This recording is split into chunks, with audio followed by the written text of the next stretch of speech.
Hi guys, welcome to Cow Corner Cricket Cast. It's me, Pratham, and today I'll be reviewing the second ODI held at Lords between England and Pakistan.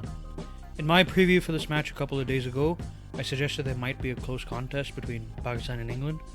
I even figured that a team as unpredictable as Pakistan could have a good chance to win the match, maybe even rebound back into the series at large. Was there a closer contest yesterday than in the first match? Sure. Was there a close contest between the teams? Absolutely not. England won by 52 runs. They outplayed the Pakistanis in all three facets of the game. They batted better, bowled better, fielded better. And honestly, if Hassan didn't start swinging wildly and Shine didn't show just a touch of dignity with the bat that those ahead of him so thoroughly refused to do, Pakistan wouldn't have even lasted 30 overs. For Pakistan, only one word is appropriate for their performance. Pathetic! Pakistani cricket fans may not like to hear what I'm about to say. I'm one, for the record. I don't care. This has been the most embarrassing defeat Pakistan has ever endured in its limited overs history. Not losing an ODI to Zimbabwe at home last year, not the humiliating knockout in the Asia Cup in 2018, not the 3-0 whitewash by Bangladesh in 2014. Yes, I remember that one. Not any of the World Cup defeats to India, including that quarterfinal smash out in 1996, back when you guys had a team filled with actually genuine talent. This one was the most embarrassing of the lot. This English C team, many of whom didn't even know who their goddamn teammates were till, 4 days ago? Many of whom weren't even considered qualified enough to be anywhere near representing their own country. They've manhandled their first choice 11. They've made nearly all of the Pakistani players look like schoolboys and chumps.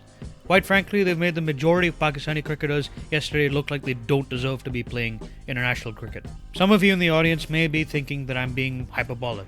I'm not. Like at Cardiff, if you take out one or two players, this team put a brainless display with the ball and a brain-dead one with the bat. I'll start with the ball because that's where the Pakistani team debased itself first.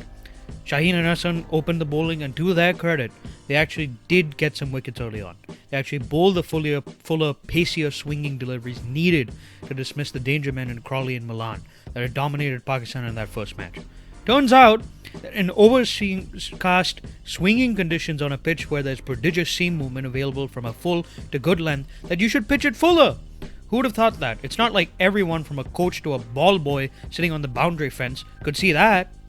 Turns out two folks didn't apparently see that though.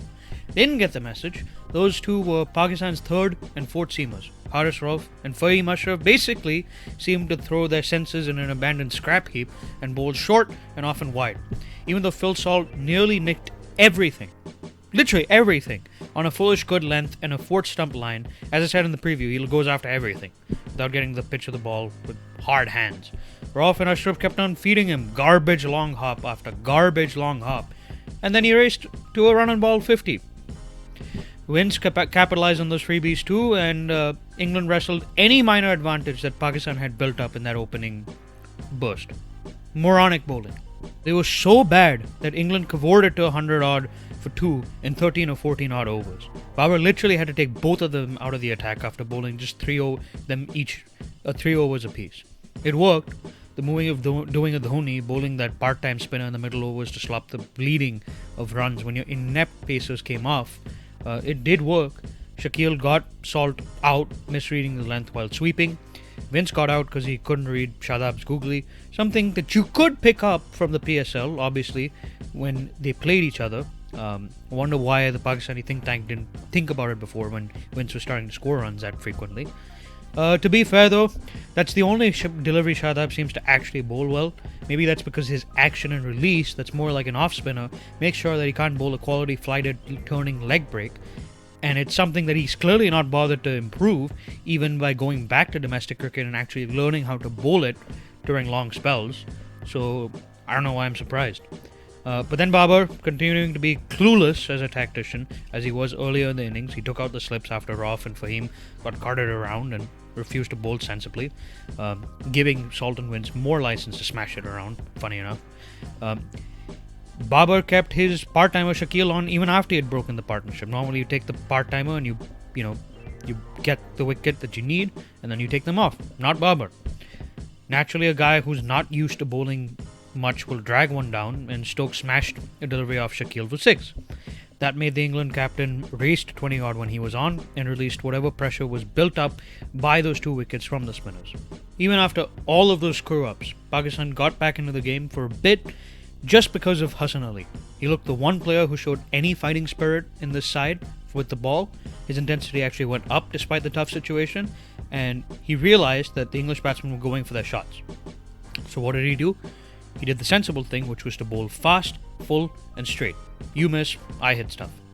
Took 3 wickets quickly, and then suddenly the tourists looked in charge with England at 160 for 7. But then Babar, as usual in this match, gave away the advantage. He put the fielders back out defensively and then had Shadab and Fahim, his 2 worst bowlers, come in even though they were dropping the deliveries 4 inches short on average. The tail end of Bryden Cars and bowling all-rounder Lewis Gregory, who Pakistan should have known from his quick-fire 50s in the PSL could bat, makes you wonder if they followed their own domestic league at all, chanced their arm, and swiped across the line, putting a half-century partnership in no time. Notice the 50 runs that they put up, the 50-plus runs, I should say. It's almost like that's what mattered when Pakistan had to chase down 241 and lost by 52 runs now, isn't it?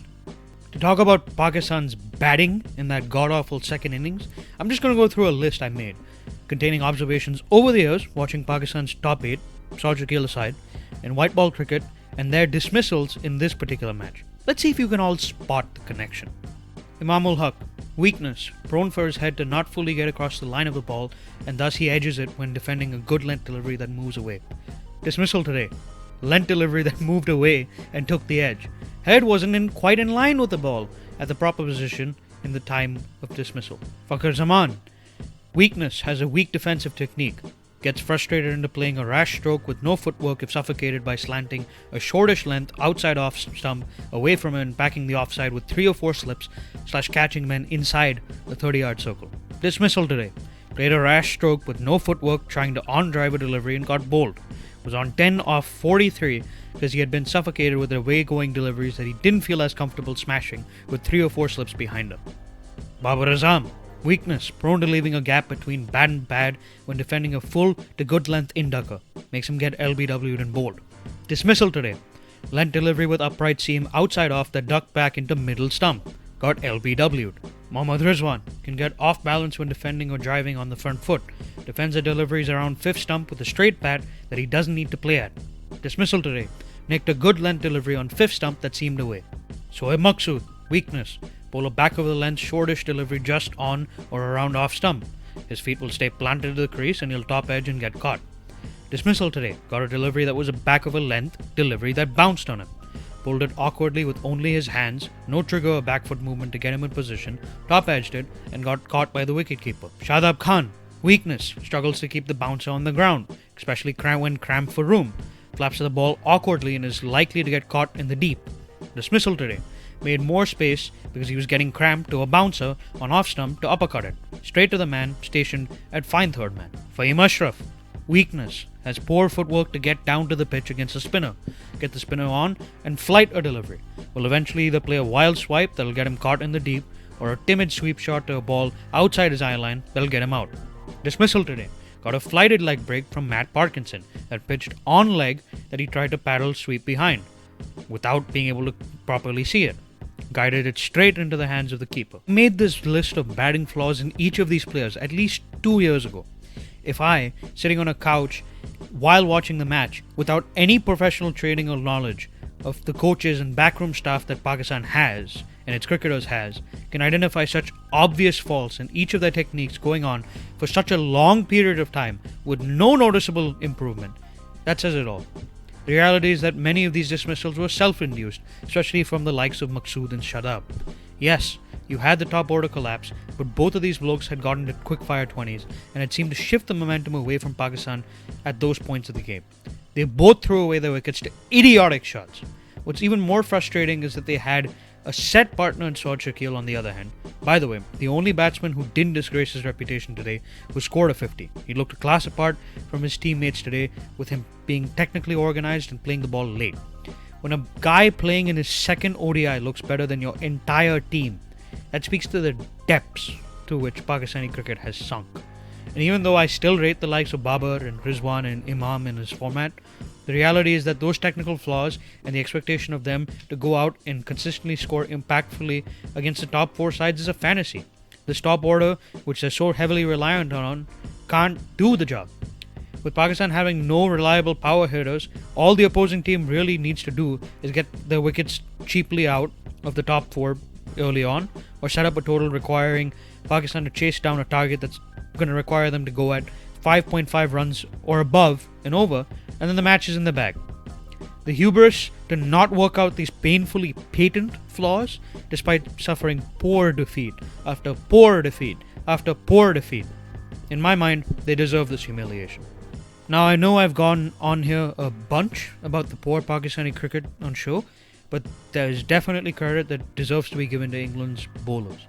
Saqib Mahmood, he delivered a world-class new ball spell today, like he did in the last match.